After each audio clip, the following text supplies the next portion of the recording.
O buenas tardes, de acuerdo al momento en el que estén revisando este video. El tema es identidad y transformación y la meta, analizo obras literarias de tipo universal a partir de comparaciones y contrastes de orden literario, político, social, contextual y cultural.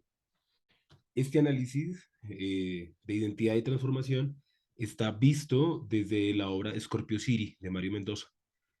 una obra literaria que nos va a permitir hacer un contraste entre ese proceso de identidad y transformación que va llevando el individuo y la ciudad y que en últimas hace una simbiosis, una unión que es necesaria y que se mantiene a lo largo de la obra literaria y que se puede evidenciar en algunos rasgos de la realidad bogotana con los individuos, la relación que los individuos tenemos con nuestra ciudad. Entonces, en el individuo hay una serie de sueños, de anhelos, de límites que se van a ver dentro de la obra literaria y la ciudad se percibe como una atmósfera que contiene sentidos. La ciudad toma control cuando el individuo no tiene conciencia.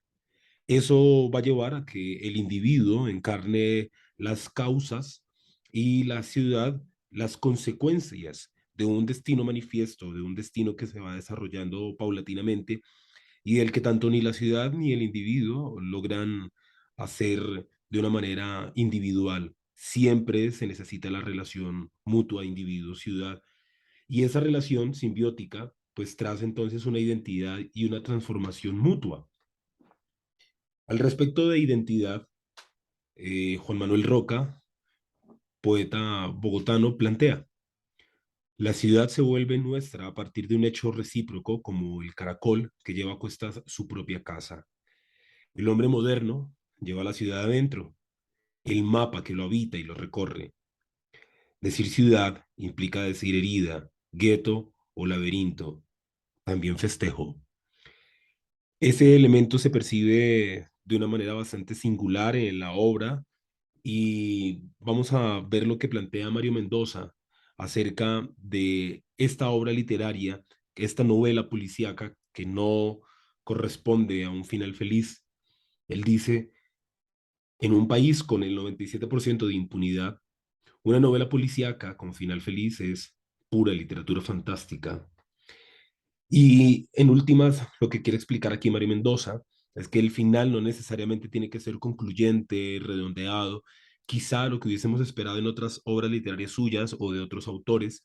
sino que precisamente el juego de poder transmitir la realidad, una realidad que es nociva, que es tóxica, peligrosa para los bogotanos y los ciudadanos, pues se tenía que mostrar de una forma fidedigna.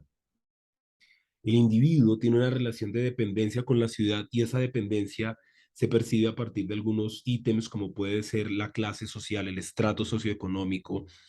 eh, la manera en la que teje esa relación a partir de su estrato socioeconómico con las personas de esa otra Bogotá que se desconoce, la Bogotá de las calles, de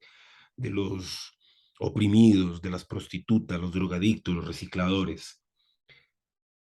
La ciudad también marca una dependencia con el individuo a partir de los hechos de la modernidad. La ciudad ha sido concebida como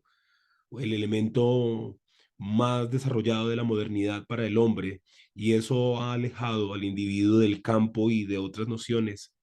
Nosotros somos unas sociedades que se concentran en las urbes y estamos atados entonces a esa clase social, a la modernidad que nos permite la ciudad,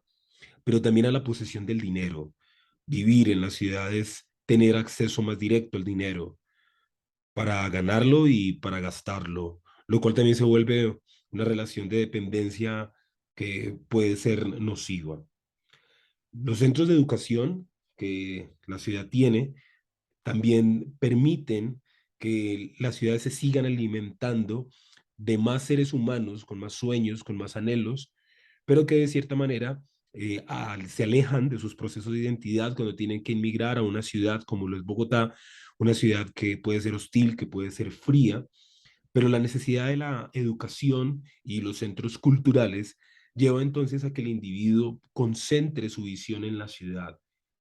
la visión de la ciudad como si fuera el epítome de una nación. Es decir, para muchas personas, pensar en Bogotá es pensar en Colombia y pensar que el país se circunscribe únicamente a lo que corresponde en el límite de la ciudad, en esa gran jungla de cemento, olvidando, como no, la inmensa geografía colombiana, que es muy diversa, que es muy amplia y que en palabras de William Ospina sería algo así como un país de países. Entonces la ciudad se nos convierte en un arquetipo, en ese topus uranus que se planteaba desde los griegos, ese lugar ideal en el que todo estaría dado como un paraíso, pero realmente eso está muy alejado de la realidad, porque la realidad del individuo bogotano, como se percibe en Scorpio City, es una realidad de temor, de dolor, de persecución incluso, y de una constante defensa por la vida. Sin embargo,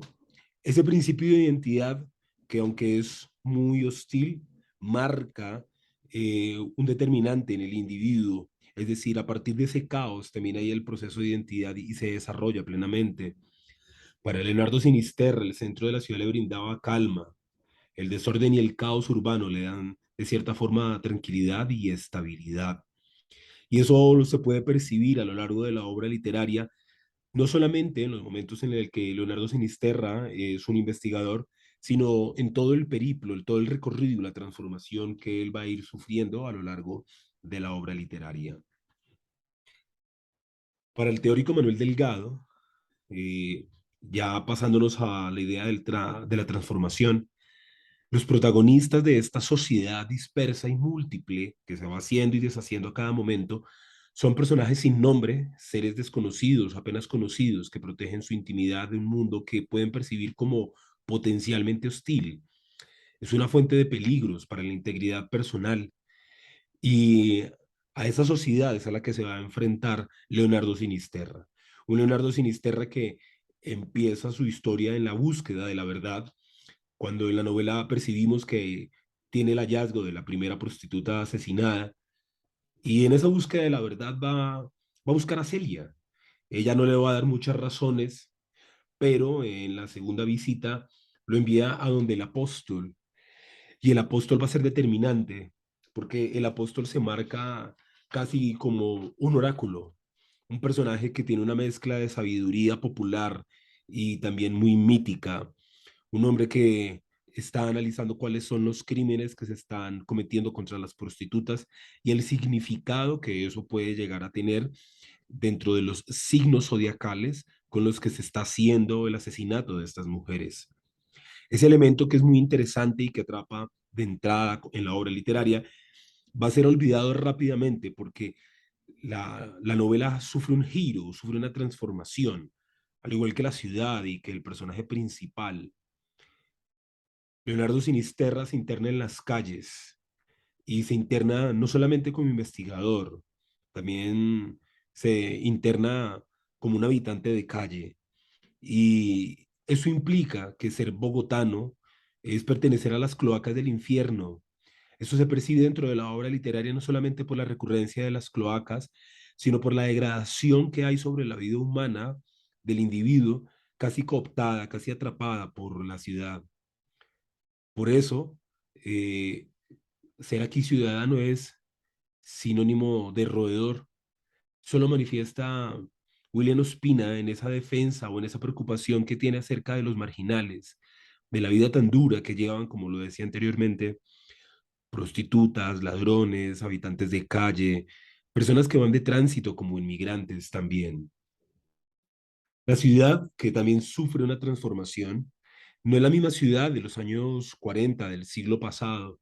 Ya no es el centro, ese lugar icónico que había sido en el que se paseaban por la séptima los domingos, las familias adineradas y no tan adineradas, únicamente para tener como el contacto visual, el saludo y compartir de la tarde capitalina. El centro hoy por hoy ya no es el punto de encuentro, es el punto del peligro, es el punto en el que hay que tener mucho cuidado, en el que se puede ir en un servicio público, pero en el que se teme mucho por la integridad y la seguridad. Como les había planteado, dentro de esa transformación que sufre Leonardo Sinisterra, uno puede ver un fragmento muy particular de una conversación que tiene con el apóstol, ese apóstol que hace de oráculo y que le da, como les había dicho, algunas luces frente a lo que significan los asesinatos y que en últimas le da la luz a Leonardo Sinisterra para que empiece a descubrir todo por su propia cuenta. La transformación de Leonardo Sinisterra está al encontrar la verdad. Él arranca buscando la verdad y esa verdad, cuando la tiene, pues va a llevar a su desencadenamiento. Pero hay un momento bastante particular y es el hecho del juego con los signos zodiacales. Leonardo Sinisterra le pregunta, apóstol, ¿qué signo es usted? Y el apóstol sonrió y responde, Escorpión, el signo del descenso, de los mundos subterráneos, de los viajeros que atraviesan caminos prohibidos, el signo de los elegidos. Nosotros sabemos entonces que el apóstol es uno de esos elegidos, pero a estos momentos de la lectura de la obra literaria al que corresponde este fragmento, no sabemos a qué tipo de elección haga parte. Lo que sí tenemos en cuenta un poco es que ese oráculo que es el apóstol se sabe ese mundo subterráneo, viajero de un camino prohibido. Y en últimas, ese mismo diálogo le va a pesar a Leonardo Sinisterra porque se va a convertir también en ese viajero que atraviesa el camino prohibido, que incluso va a subvertir todas sus ideales, todos los ideales que había tenido como oficial de un cuerpo policiaco, para convertirse incluso en tal vez uno de sus máximos enemigos y un enemigo muy soterrado, muy silencioso, que va a tener relación con algunas fuerzas armadas revolucionarias, guerrillas, para armarse, para contraatacar. Es casi como si el individuo dentro de su transformación se diera cuenta que lo que había pensado como su identidad realmente no era la identidad, y eso en última se da porque Leonardo Sinisterra tiene la capacidad de haberse adentrado en la ciudad y haber descubierto cuáles eran las debilidades y los sufrimientos de todos esos marginales que estaban en la calle, que eran víctimas de los asesinatos, porque en última no se trataba únicamente de unos asesinatos de prostitutas, sino de una ciudad que se va engullendo a sí misma por los intereses de unos particulares. El apóstol señala la necesidad de adentrarse a lo más profundo de la capital, sin esquivar nada, y así lo hace Sinister, no solo encuentra la verdad, sino que además justifica su existencia. Y para cerrar esta parte de la transformación, un momento de mucho interés en la página 179 del libro de bolsillo, el libro pequeño de Planeta, eh, hay un diario, y es el diario de Simón Tercherani, de enero 28. La transformación en América Latina es a la inversa. La ciudad latinoamericana es el arquetipo del caos. Y de esa misma forma, este arquetipo del caos es lo que en lugar de haberse transformado las ciudades latinoamericanas al modelo norteamericano o europeo quizá de la misma poli de los griegos y del desarrollo del Estado, como se plantea en Europa, lo que está sucediendo hoy por hoy, en el año 2022, es que muchas de estas ciudades europeas y organizadas están tomando el caos y el descontrol propio de nuestras ciudades latinoamericanas.